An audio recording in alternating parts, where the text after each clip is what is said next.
ओम शांति। बाबा के महावाक्य सुनते हैं। बाबा कहते, मीठे बच्चे, तुम यहाँ याद में रहकर पाप दग्ध करने के लिए आए हो, इसलिए बुद्धि योग निष्फल ना जाए, इस बात का पूरा ध्यान रखना है। पर्सन कौन सा सूक्ष्म विकार भी अंत में मुसीबत खड़ी कर देता है?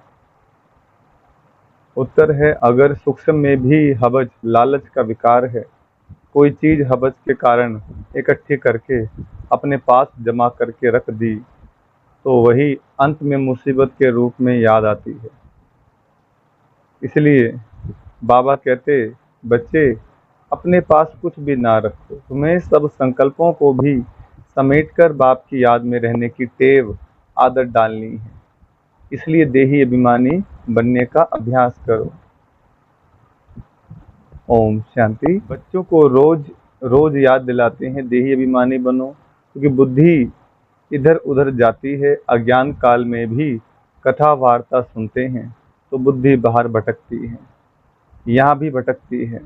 इसलिए रोज रोज कहते हैं, देही अभिमानी बनो। वह तो कहेंगे, हम जो सुनाते हैं उस पर ध्यान दो, धारण करो। शास्त्र जो सुनाते हैं वह वचन ध्यान पर रखो। यहाँ तो बाप आत्माओं को समझाते हैं, तुम सब स्टूडेंट देही अभिमानी होकर बैठो। शिव बाबा आते हैं पढ़ाने के लिए। ऐसा कोई कॉलेज नहीं होगा जहाँ समझेंगे शिव बाबा पढ़ाने आते हैं। ऐसा स्कूल होना ही चाहिए। पुरुषोत्तम संगम युग पर स्टूडेंट बैठे हैं और यह भी समझते हैं परमपिता परमात्मा आते हैं हमको पढ़ाने, शिव बाबा आते हैं हमको पढ़ाने। पहली पहली बात समझाते हैं, तुमको पावन बनना है तो मामेकम याद करो, परंतु माया घड़ी घड़ी बुला देती है। इसलिए बाप खबरदार करते हैं, कोई को समझाना है तो भी पहली पहली बात समझाओ कि भगवान कौन है। भगवान जो पतित पावन दुख करता सुख करता है वह कहाँ है? उनको याद तो सब करते हैं। जब कोई आफतें आती हैं कहते हैं, हे भगवान रहम करो। किसको बचाना होता है तो भी कहते हैं, हे भगवान, ओ गॉड फादर, दुख से लिबरेट करो। दुख तो सबको है, यह तो पक्का मालूम है। सतयुग को सुखधाम कहा जाता है, कलयुग को दुखधाम कहा जाता है। यह बच्चे जानते हैं, फिर भी माया भुला देती है। यह याद में बिठाने की रस्म भी ड्रामा में है, क्योंकि बहुत हैं जो सारा दिन याद नहीं करते हैं, 1 मिनट भी याद नहीं करते हैं। फिर याद दिलाने के लिए यहाँ बिठाते हैं, याद करने की युक्ति बताते हैं तो पक्का हो जाए। बाप की याद से ही हमको सतो प्रधान बनना है। सतो प्रधान बनने की बाप ने फर्स्ट क्लास रियल युक्ति बताई है। पतित पावन तो एक ही है, वह आखिरी युक्ति बताते हैं। यहाँ तुम बच्चे शांति में तब बैठते हो जबकि बाप के साथ योग है। अगर बुद्धि का योग यहाँ वहाँ गया तो शांत में नहीं है,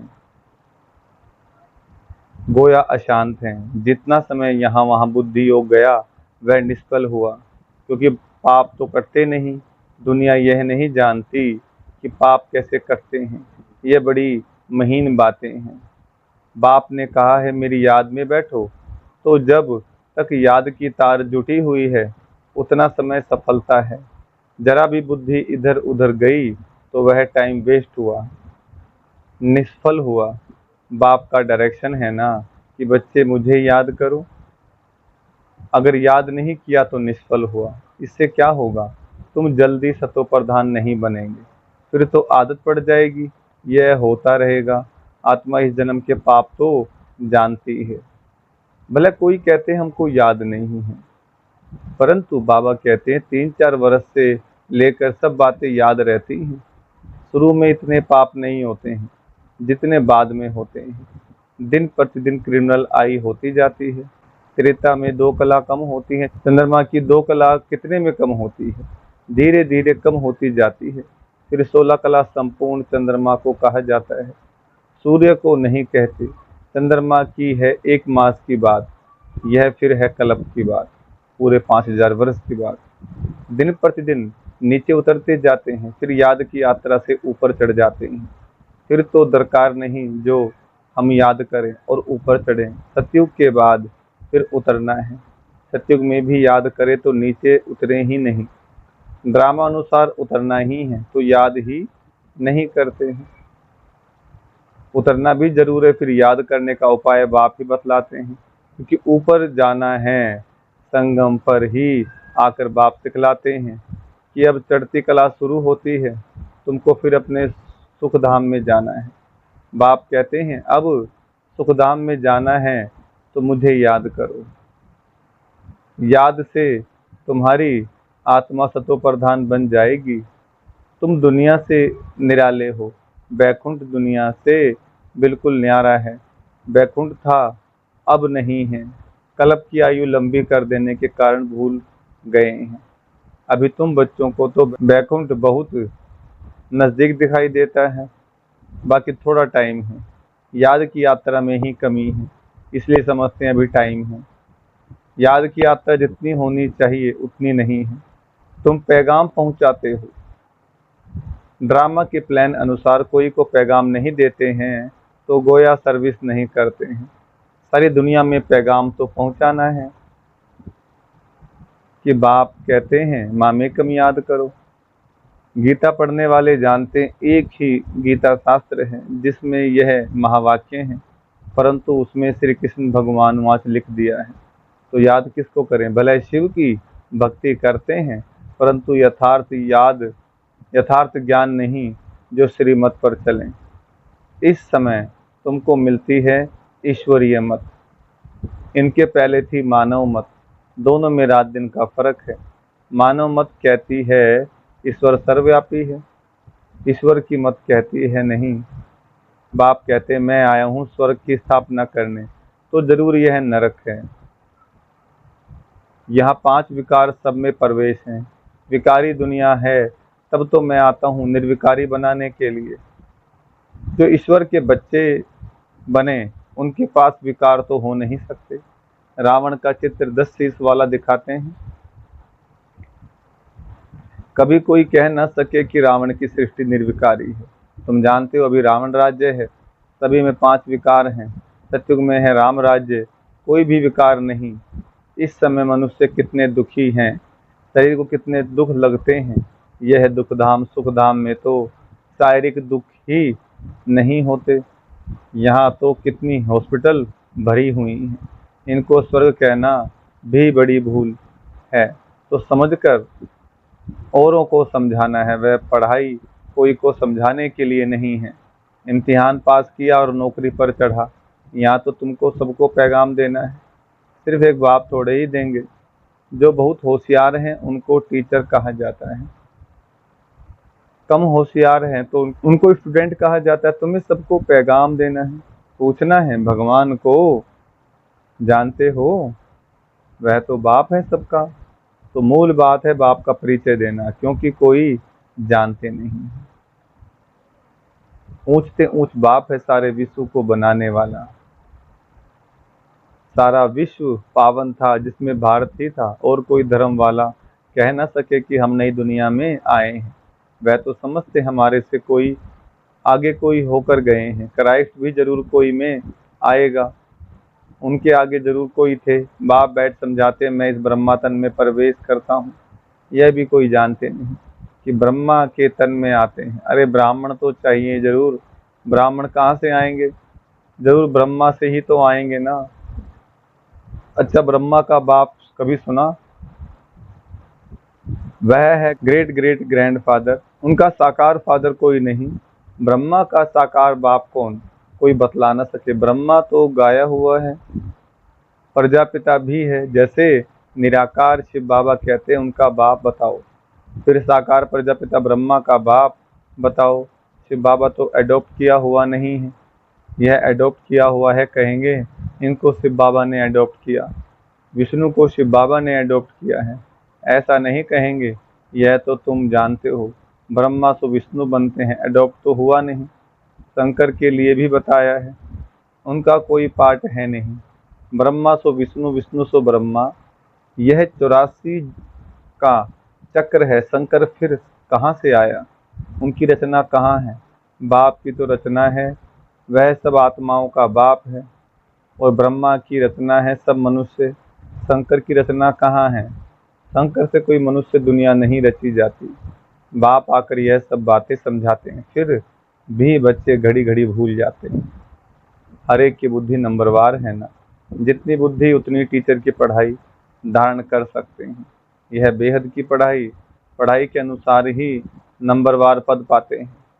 भले पढ़ाई एक ही है मनुष्य से देवता बनने की, परंतु डिनाइस्टी बनती है ना, यह भी बुद्धि में आना चाहिए कि हम कौन सा पद पाएंगे। राजा बनना तो मेहनत का काम है, राजाओं के पास दास दासियां भी चाहिए। दास दासियां कौन बनते हैं, यह भी तुम समझ सकते हो।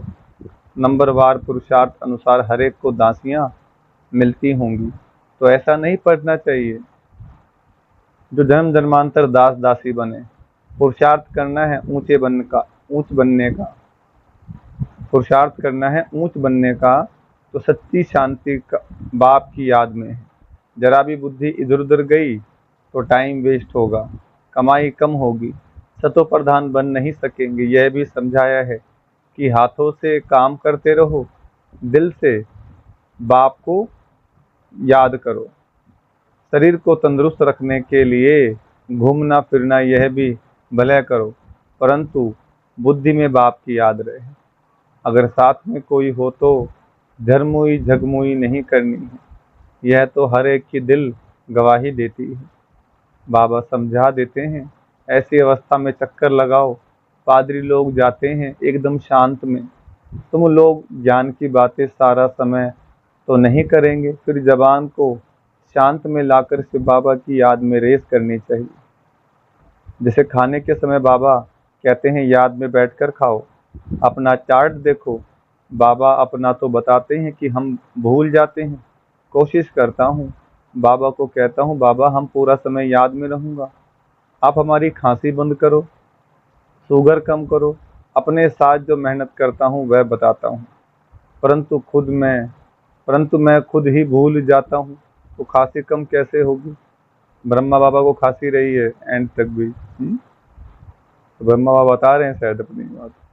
जो बातें बाबा के साथ करता हूँ वह सच सुनाता हूँ, ब्रह्मा बाबा बता रहे हैं। बाबा बच्चों को बता देते हैं, बच्चे बाप को नहीं सुनाते, लज्जा आती है। झाड़ू लगाओ, खाना बनाओ तो भी शिव बाबा की याद में बनाओ, तो ताकत आएगी।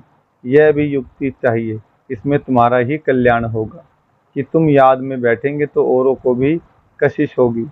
एक दो को कशिश तो होती है ना, जितना तुम जास्ती याद में रहेंगे उतना सन्नाटा अच्छा हो जाएगा, उतना सन्नाटा अच्छा हो जाएगा। एक दो का प्रभाव ड्रामा अनुसार पड़ता है। याद की यात्रा तो बहुत कल्याणकारी है, इसमें झूठ बोलने की दरकार नहीं। सच्चे बाप के बच्चे हैं तो सच्चा होकर चलना है। बच्चों को तो सब कुछ मिलता है, विश्व की बादशाही मिलती है, तो फिर लोभ कर 10-20 साड़ियाँ आदि क्यों इकट्ठी करते हो। अगर बहुत चीज़ें इकट्ठी करते रहेंगे तो मरने समय भी याद आएंगी। इसलिए मिसाल देते हैं कि स्त्री ने उनको कहा लाठी भी छोड़ दो, नहीं तो यह भी याद आएगी। कुछ भी याद नहीं रहना चाहिए, नहीं तो अपने लिए ही मुसीबत लाते हैं। झूठ बोलने से 100 गुना पाप चढ़ जाता है कि बाबा का भंडारा सदैव भरा रहता है, जास्ती रखने की भी दरकार क्या है।